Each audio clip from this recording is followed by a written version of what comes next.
Bayangin kita ngehayal nih, ntar sebelum tidur atau sesekali kita duduk menghayal, ya Allah, andai kata satu saat saya dimasukkan ke dalam surga, kemudian saya dapat giliran dipanggil di absen untuk berjumpa langsung dengan Nabi Muhammad. Bayangin saat-saat itu nama kita dipanggil, Fulan bin Fulan, giliran kamu berjumpa Rasul sekarang. Ya Allah, nikmat apa enggak kira-kira? Luar biasa. Bayangkan ketika kita jalan, kita merangkak menuju, di depan kita ada hadratul Rasul sallallahu alaihi wasallam. Bayangkan ketika kita jalan dan semakin dekat, hidung kita mencium aroma wanginya Rasulullah.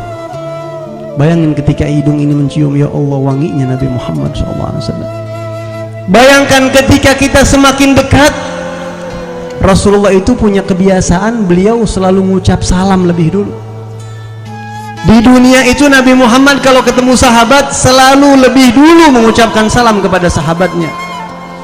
Dan insya Allah kebiasaan itu akan ada di akhirat.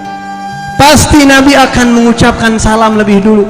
Bayangkan ketika kuping kita ini mendengarkan suara asli Nabi Muhammad. Allah izinkan kuping kita ini, Assalamu alayka ya fulan. Bayangkan ketika nama kita disebut oleh bibirnya Rasulullah. Ya Allah, assalam. Saya ambil contoh, saya ada misalnya nih, ngehayal yang baik ini Maya, mudah-mudahan jadi kenyataan. Assalamu alayka ya Muhammad bin Alawi. Assalamu alayka ya Allah, wa alaikassalam ya Sayyidi ya Rasulullah. Kayak apa rasanya itu?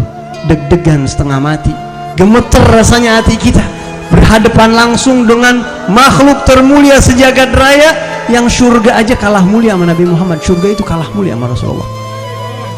Bayangkan ketika kita diizinkan untuk menyentuh tangan beliau, Allah, kita sentuh tangan yang mulia, kemudian kita cium tangan beliau, kita katakan, ya Rasulullah, demi Allah, ribuan tahun lalu seperti inilah yang saya khayali, yang saya tunggu-tunggu detik-detik ini ya Rasulullah.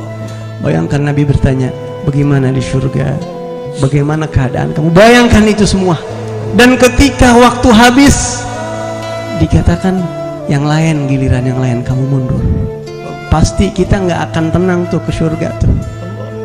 Semua kenikmatan bidadari dan surga semuanya kalah dengan nikmatnya duduk di hadapan Rasulullah. Allah. Fi jannatin ma syagani min wasfiha illa likaunil hibbi fiha khayyama. Di surga saya tidak ngebet masuk surga, kata Habib Ali Al-Habsyi. Saya tidak kepengen masuk surga karena keindahan sifatnya, tidak lain, saya ngebet mau masuk surga karena di dalamnya ada kekasih saya Rasulullah. Begitu kita pulang ke rumah kita di surga, pasti hati kita tersayat-sayat, ingat saat tadi itu ketemu sama Nabi Muhammad. Lau anna sahba Zulaikha ra'ayna jabinahu la'atharna taqti'al qulubi 'alal aidi. Seorang penyair mengatakan, wanita-wanita, sahabat-sahabat Zulaikha, Sayyidah Zulaikha, yang ketika melihat ketampanan Nabi Yusuf, mereka tidak sadar tersihir sampai tangannya teriris. Andai kata mata mereka sempat memandang keindahan Rasulullah, niscaya bukan tangan mereka lagi yang teriris, tapi jantung hati mereka akan tersayat-sayat. Orang yang sudah melihat Nabi Muhammad seperti para sahabat